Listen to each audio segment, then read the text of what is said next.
Hi, everyone. Well, the party has started in Budapest, and there's not a corner of the city where you can't hear a lot of car honks and people kind of hugging each other. There's incredible joy.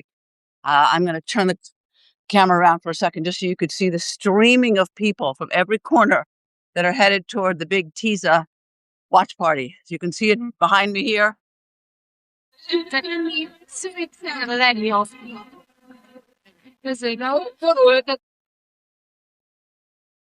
It's really something.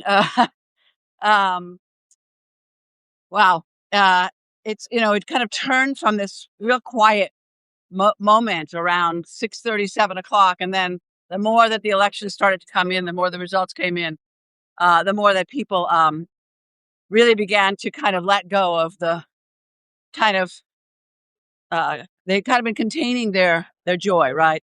And of course, once Orban conceded, which surprised a lot of people, just the way he conceded. He said clearly, we don't have the votes, and he congratulated Magyar, and Magyar has now acknowledged this. You just felt like this incredible release of energy. So it's just everywhere.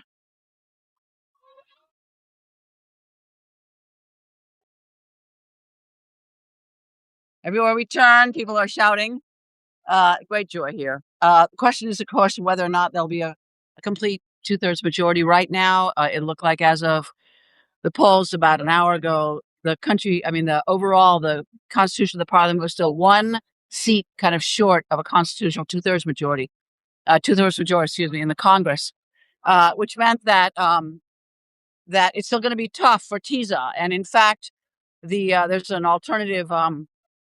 There's another right-wing party that gained 10 votes, and these are really like serious uh, far right folks. So they're going to be giving TISA more a fight, but it really looks close. And I think in these next 2 hours, as the ballots are counted, we'll see if it's a full two-thirds majority or not. And if it is, then TISA has their mandate. But right now, it's just party in the streets. And I'm going to lift the camera again for you to see a little bit what we're seeing.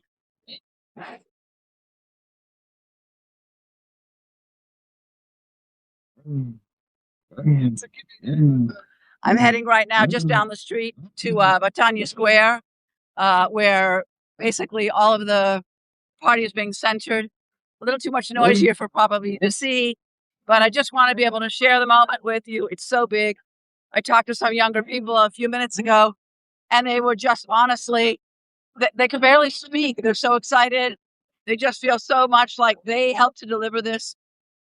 One thing I thought about on the way to share with you is, what is really the lesson here for the United States? What for us with Trump?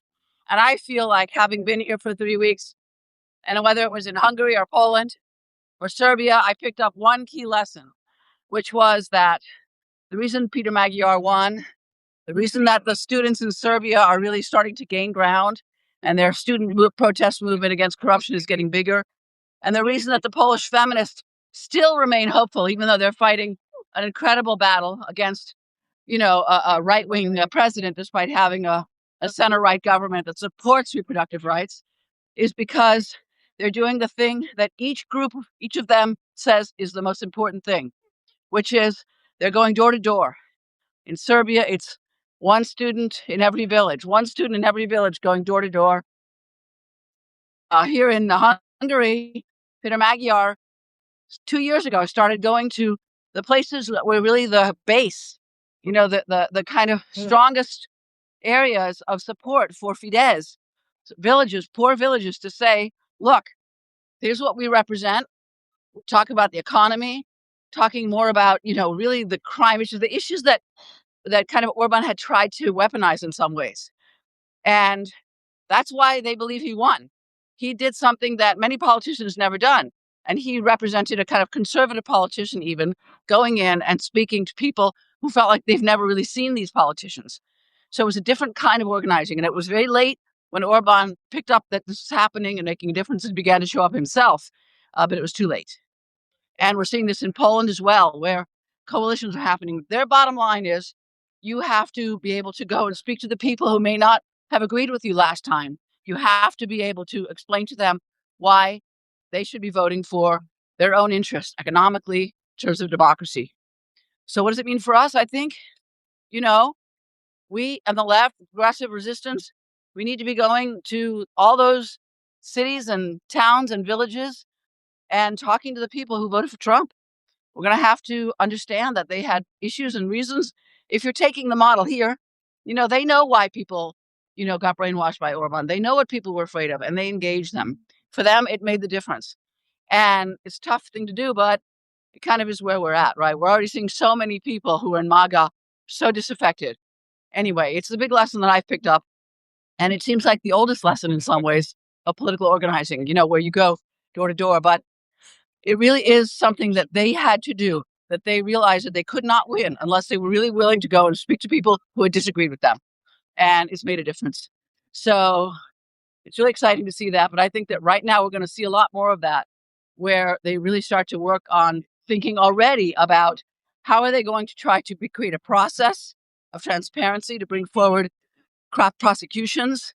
How can they really build? How can they use this step now in the next months, in the next year, to make sure that they don't lose momentum, that it doesn't just fall into some kind of party model? TISA is not even considered progressive enough for a lot of the people on the progressive left, feminists, LGBT, Roma activists and others. So there's a lot of work to do.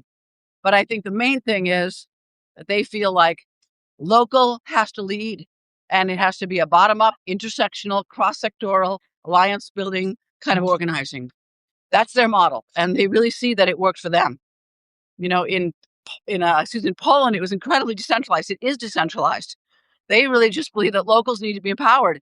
They don't even want to give that much direction because they feel like the regime will crush anything if they put too much centralization of power in a small group of people. So these are all really important lessons for us. And it's very encouraging. And of course, the biggest one, you got to show up in the streets, which is the biggest thing that happened, is so many people turning out. Yesterday, over 300,000 people for a concert that lasted 7 hours. All the cultural figures, all the artistic figures, these are the things that really made a difference. And they made a difference in rural villages because people saw that. And so even though Orban controls the media, or has, and, there wasn't a lot of independent media out there, that is really the kind of difference that was made by this thing. I'm just going to stop here for a second and show you some of this incredible flow of people.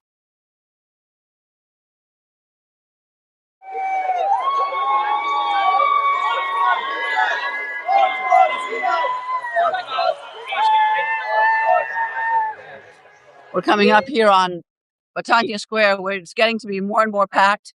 It's going to be hard to move. There's so many people here. A lot of media, of course. People are just in such a good mood that, it just feels like that moment. It feels like that moment where everyone has really come together, and so much joy. We did come together. What? We did come together. Moved back from the U.S. Somebody's saying we just came together. We're back from the U.S. to be here. Yeah. So someone from here who just came from the U.S. to be here to be in this moment. All right, I'm going to sign off right now, and I'm just going to give you a quick view from what's across from us. You can see how beautiful it is. Reminder of the history of this country.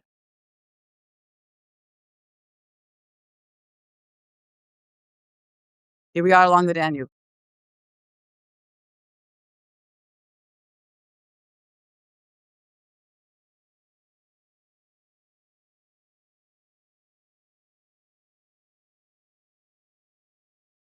It's amazing, amazing victory, and how many people were stocking up on champagne. So even though they were still feeling watchful and worried and anxious and hate the country, definitely should check in on the champagne.